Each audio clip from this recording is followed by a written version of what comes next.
জয় গুরু, সুপ্রভাত, হরি ওম। ওম অখণ্ড সংহিতা বা অখণ্ড মণ্ডলেশ্বর শ্রী শ্রীমৎ স্বামী স্বরূপানন্দ পরমহংসদেবের অমৃতময় উপদেশবাণী, ১বিংশ খণ্ড। তিনি চিরকাল আছেন। যাকে হারিয়েছ তিনি তোমার পরম আত্মীয় রূপে এসেছিলেন, কিন্তু স্বরূপেতে তিনি স্বয়ং ভগবান। আবার তিনি যার কাছে চলে গেলেন তিনিও স্বয়ং ভগবান। আবার দেখো, তিনি যার কাছ থেকে এসেছিলেন তিনিও ভগবান।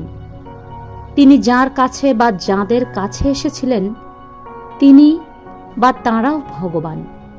অথচ ভগবান অনেকগুলি নেই, ভগবান শুধু একটি মাত্র জন। তিনি কেমন করে এক থেকেও বহু হলেন, আবার বহু হয়েও একে মিশে গেলেন? পৃথক অস্তিত্ব তাঁর কিছু আর রইল না। এটাও এক পরমাশ্চর্যের ব্যাপার।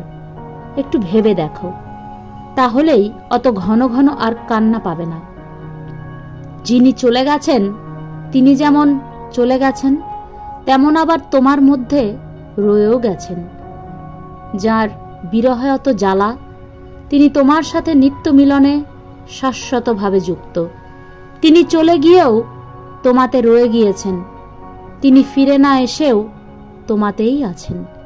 নিজের ভিতরে যদি গভীরভাবে ডুবতে পারো, তবে তাঁর সঙ্গেই তোমাকে আর তোমার সঙ্গেই তাঁকে একত্র পেয়ে একেবারে অবাক হয়ে যাবে। হরি ওম।